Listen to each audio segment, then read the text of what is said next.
Assalamualaikum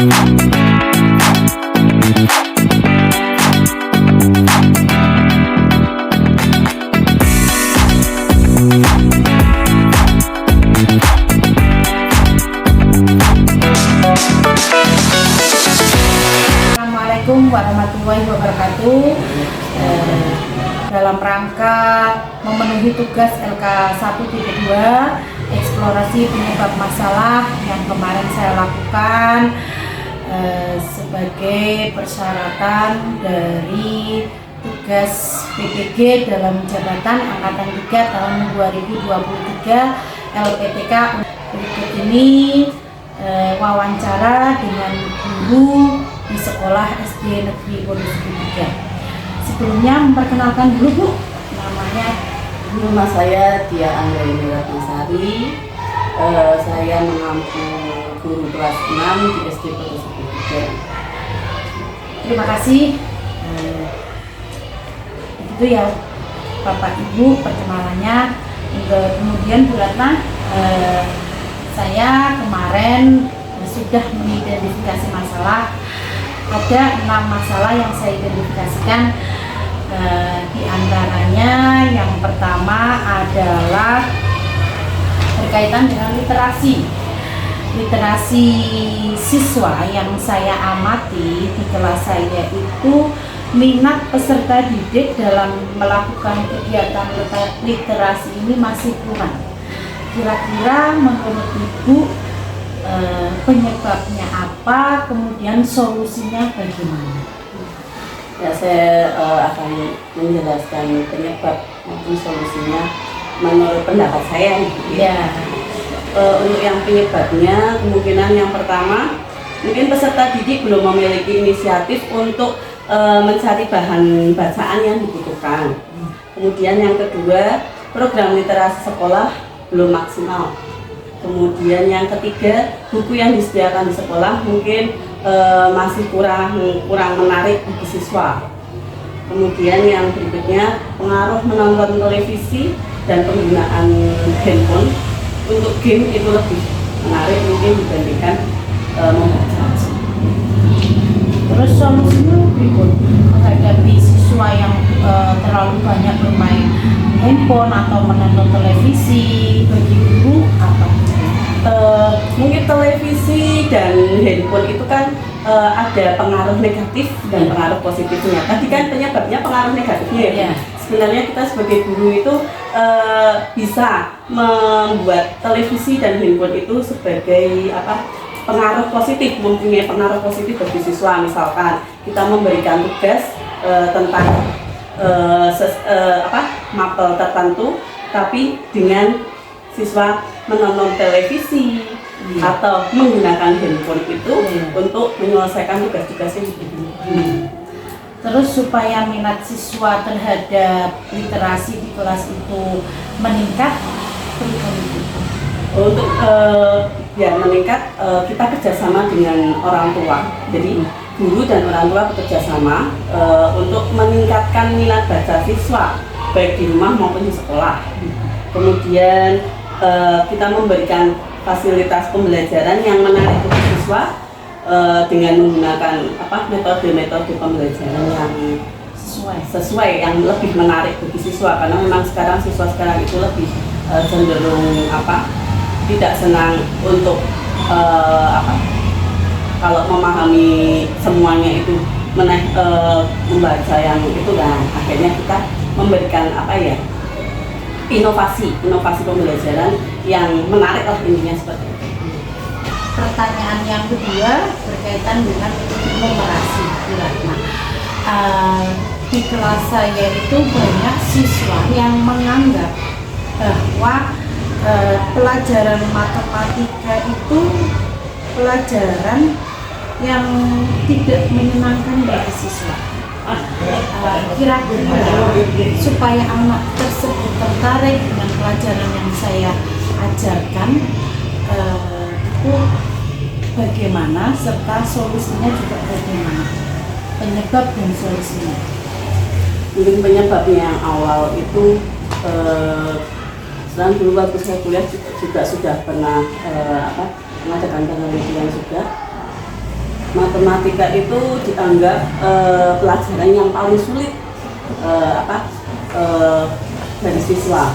Itu bisa jadi pas penelitian saya itu mungkin dari pihak gurunya sudah matematika itu sudah dianggap sulit, gurunya galak misalkan, akhirnya malah tidak masuk semua. Kemudian mungkin sebagian besar siswa itu kemampuan dasar berhitungnya kurang. Contohnya penjumlahan, pengurangan perkaliannya kurang. Jadi untuk pembagian yang berikutnya pasti akan berubah. Kemudian ada mungkin guru yang sakleknya gini. Kalau matematika itu sebenarnya kan tidak harus menggunakan cara penyelesaian yang sudah diajarkan guru harus seperti itu gitu. Tidak, kan bisa memberikan siswa bisa menggunakan cara yang menurut siswa itu dia itu paling mudah, tapi tidak keluar dari konteks atau konsepnya. Sebenarnya nggak masalah itu seperti itu, karena cara lain nggak apa-apa. Itu penyebabnya kadang gurunya saklek harus pakai cara saya. Padahal menurut siswa kadang mungkin cara gurunya itu sulit. Jadi akhirnya sudah menganggap sulit, jadi tambah sulit kan. Alternatif solusi lain. Kemudian menurut saya mungkin cara mengatasi itu semua mungkin kita menggunakan metode atau model pembelajaran yang membuat siswa lebih tertarik dan menyenangkan. Misalnya nih dengan membuat rumus atau cara berhitung dengan dibuat lagu, dibuat nyanyian lagu. Nah itu kan siswa dia cepat menghafal, cepat ingat. Anak sekarang kan kalau ingat kalau nyanyian cepat hafal, kalau pelajaran enggak. Nah akhirnya sekarang kita buat pelajaran itu ke bentuk nyanyian biar mudah dihafal atau diingat siswa. Kemudian yang berikutnya menggunakan metode, misalkan sekarang kan ada model jarimatika.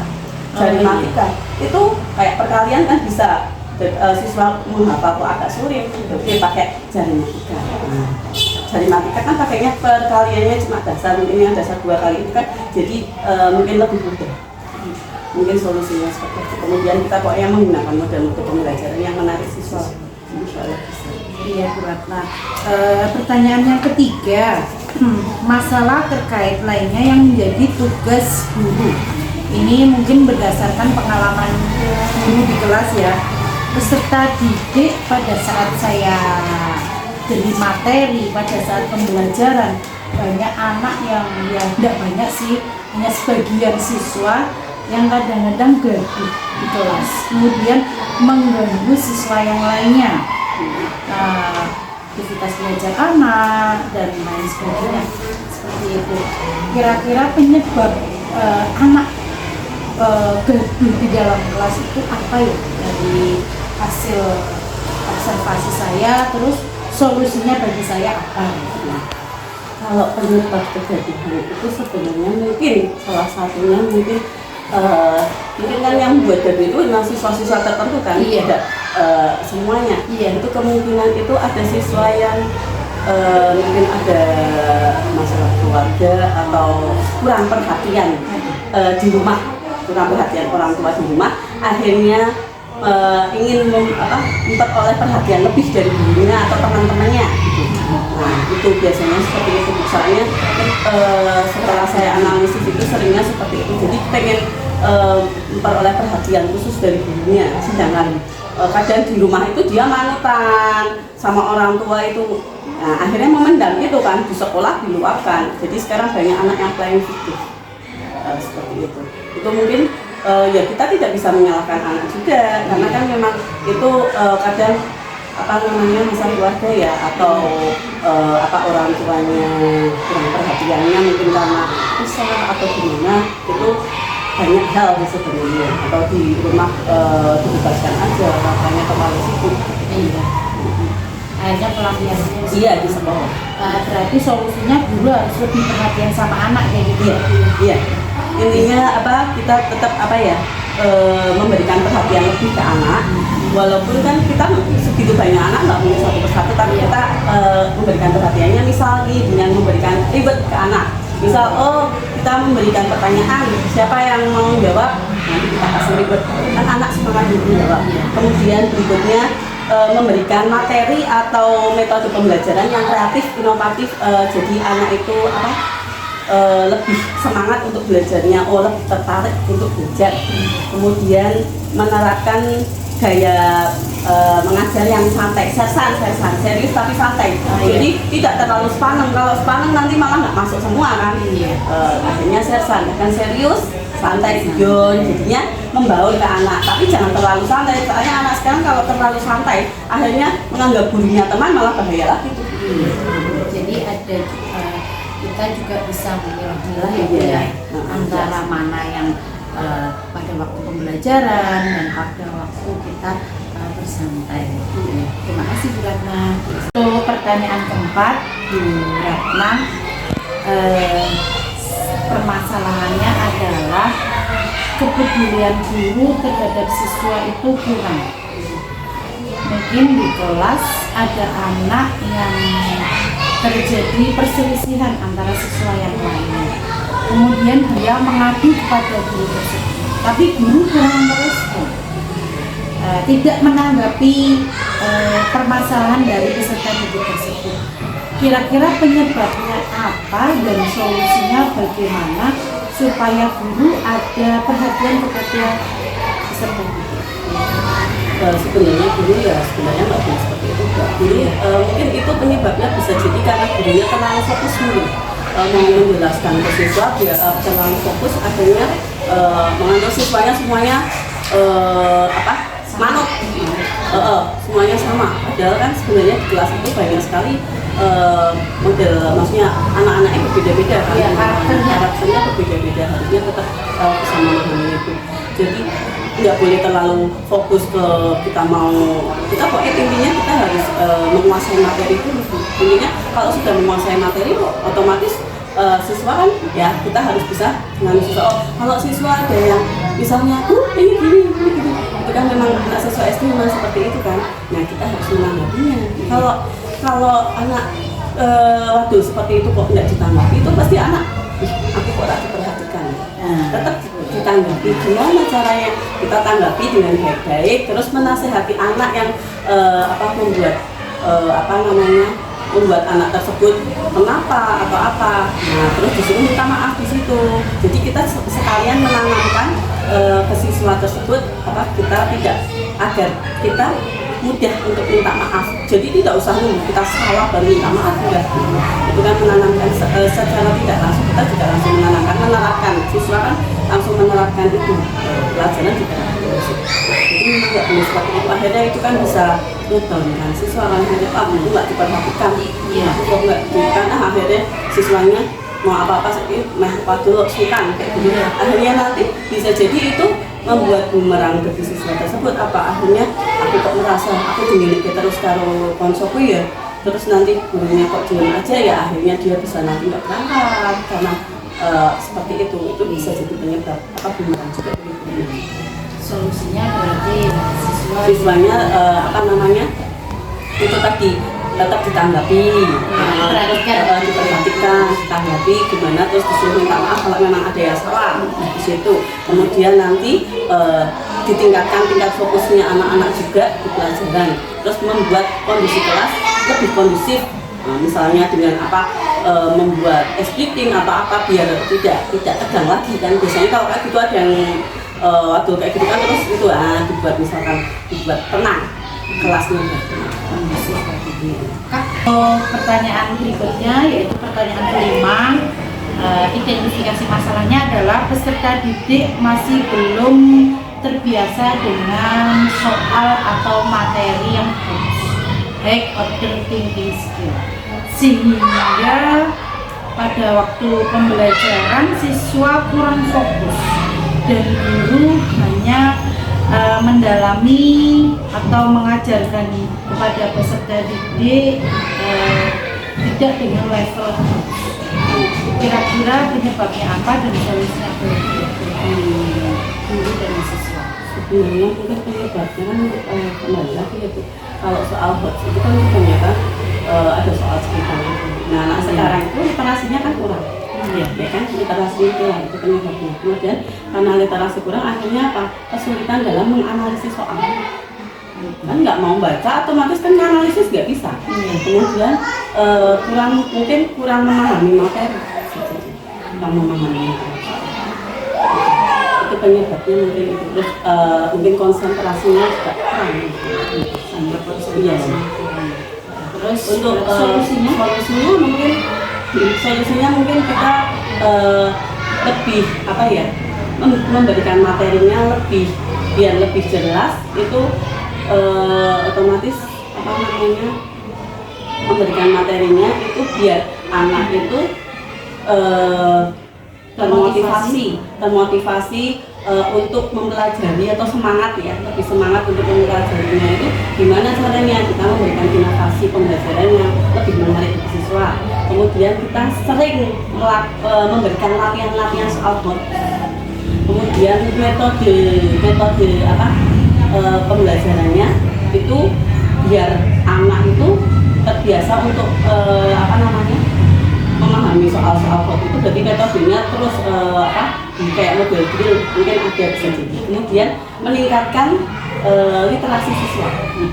Kalau literasinya ditingkatkan, otomatis siswa melihat bacaan banyak, lebih bisa. Tidak kesulitan. Pertanyaan terakhir ini Bu, tentang pemanfaatan teknologi bagi guru. Banyak guru-guru di sekolah kita ya Bu ya, yang belum bisa menerapkan TIK sebagai bahan pembelajaran. Guru kurang optimal dalam pembelajaran TIK, memanfaatkan VCD atau Chromebook dan sebagainya. Itu penyebabnya apa? Guru kurang penyampaian dalam pembelajarannya menggunakan TIK. Mungkin penyebabnya wifi sekolah kurang kurang melebar ya. Jadinya hanya di tempat tertentu, otomatis kan kita ke kelas lain nggak itu kalau dilingkan, maksudnya wifi-nya itu lebih luas. Kita mau ke atas kan ada kelas di atas juga, bisa di atas, otomatis kan kita bisa melakukan itu. Jadi tetap semuanya tetap bisa kan. Kemudian itu dari wifi. Kemudian yang kedua, itu kalau memang wifi-nya nggak bisa di itu kan ya, ada ruang multimedia lah. Intinya menyediakan ruang multimedia sendiri khusus untuk misalnya ada 2 ruangan lah untuk pembelajaran yang multimedia. Jadi misal di jam ini ada 2 kelas yang pakai ruang multimedia gitu kan. Itu jadi tidak lama juga kalau kita belum siap, itu kan lama untuk mempersiapkannya. Sedangkan gurunya kan ada yang bisa, ada yang enggak kan ya. Kalau yang enggak kan kelamaan juga. Yang bisa mendilalahnya itu tadi ada wifi-nya nggak bisa kan. Di kelas saya di atas nggak bisa, wifi-nya yang ke atas, otomatis itu nanti kan pernah juga kan putus-putus jadinya nggak bisa. Sedangkan ruang multimedia kan nggak ada. Terus ya mungkin cara itu tadi solusinya menyediakan wifi-nya lebih diperluas atau menyediakan ruang multimedia minimal 1 atau 2 lah. Minimal 1 sudah ada kan, jadi bergantian nggak apa-apa. Jadi tidak lama untuk persiapannya karena kan nggak semua guru bisa. Kemudian bisa juga untuk mengadakan pelatihan atau workshop IT biar guru-guru bisa semua lah intinya. Oh ini cara pembelajaran yang dengan teknologi. Pembelajaran kekinian. Iya, betul. Ya kurang lebihnya seperti itu Bu. Kalau dari penjelasan saya saya minta maaf karena mungkin tahunya seperti itu. Terima kasih Bu Ratna atas jawabannya. Insya Allah dari permasalahan dan solusi yang jenengan berikan akan saya praktekkan di kelas saya. Dan saya mohon doanya diberi kelulusan dalam PPG ini. Ya, Dan pasti. teman-teman semua bisa menyusul seperti saya. Ya, pasti Bu, saya doakan semoga PPG-nya dikasih kemudahan, kelancaran, kesuksesan, teman-temannya juga mengikuti jenengan jalan-jalan kesuksesan. Mudah-mudahan PPG-nya seperti itu. Apabila ada salah kata dari saya mohon maaf. Sama-sama Bu, saya juga. Ya, sekian ya Bapak Ibu, wawancara untuk memenuhi tugas LK1.2 eksplorasi penyebab masalah dari identifikasi masalah. Sekian, wassalamualaikum warahmatullahi wabarakatuh.